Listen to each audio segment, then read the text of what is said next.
I'm sorry, that just really hit a note. This is like 3 minutes later, thinking about that analogy, metaphor. You know, if I never let my ankle recover from being broken,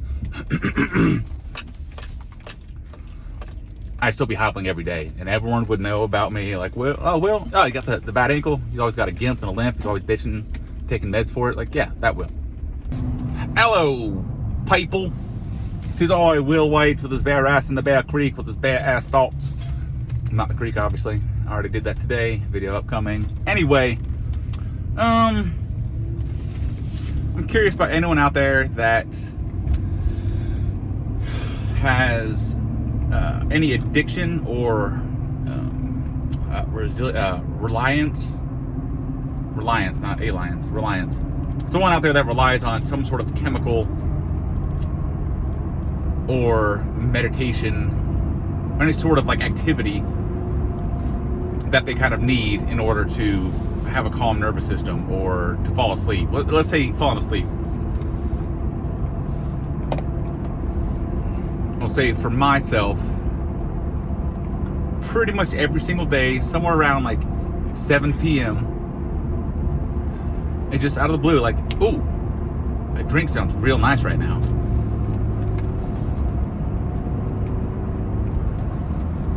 And I've spent enough time processing this. And if you're new to this, when I was 12 years old, this young man, 17, 18 years old, came into my 12-year-old bedroom and did really weird sexual things to me, and I think it fucked with my head, as it does. So now you're all caught up. It's that simple. There's so much more to it. But I've noticed, you know, when I spent these 45 days in Missouri, doing the survival training, had a lot of time to think and process and allow things to made a lot of discoveries, one of which was acceptance. Accepting that some sad things have happened in the past, whether it's childhood stuff, military stuff, any sort of uneventful event, you know, happens. Has happened. But I was like, you know, I broke my ankle, dislocated this, broke that shoulder, broke this hand, like all these things. Like, yeah, break it, sucks, rehab, let it heal, and then I don't think about it anymore. I don't think about like, oh, remember that time I broke my hand on that dude's face? Oh man, that was so horrible. I don't think about how bad my hand hurt, because that hurt pretty bad. I don't think about how weird it felt to have my ankle, the bottom of my foot facing me when my legs are extended, dislocated ankle. So how come we do that with trauma or unresolved childhood stuff? Trauma. All right, some grown man sucked my little 12-year-old wiener. Still feel weird talking about it, but that's what it was. There's my brain trying to shut down.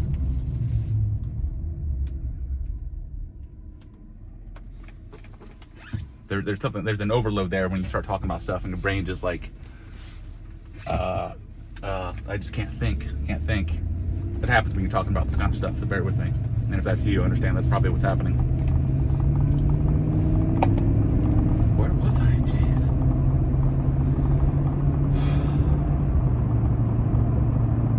Wow. Totally just brain's like, let's not go there. But I'm gonna try.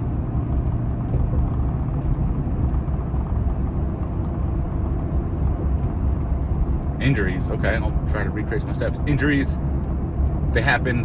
There we go. They happen, and then that's it.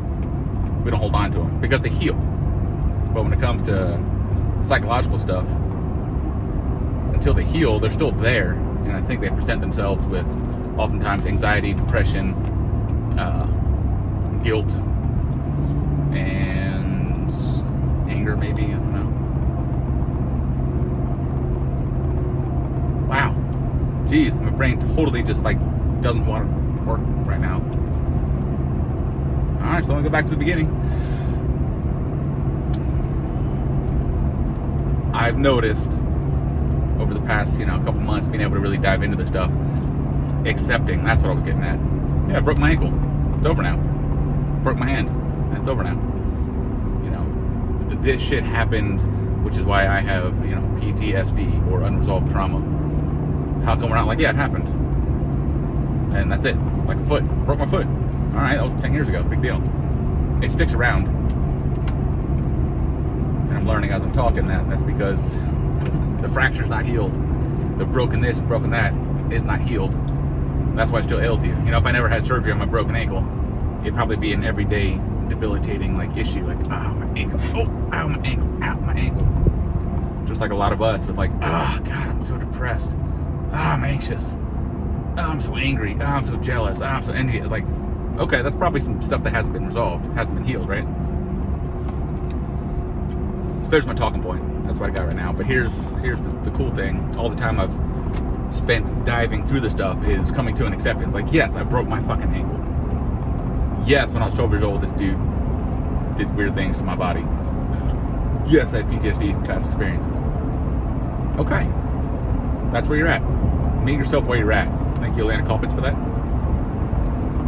That's where you are. So stop feeling guilty about it and resentful and being depressed because you're depressed. Don't be anxious because you're anxious. Just be anxious. Just let it be. Accepting that, all right, right now you have anxiety running through your mind.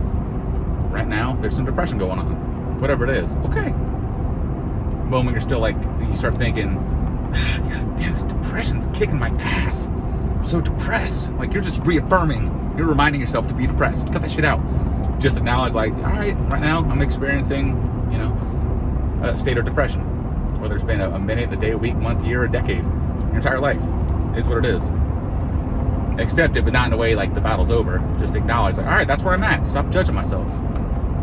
Just that's where I am. And right now, I take fucking drugs. I do sleep pills. I do morphine. I do methamphetamines. I do drugs. I masturbate constantly. I beat people up. I see a therapist. I do yoga constantly. I meditate constantly. Whatever your thing is, cool.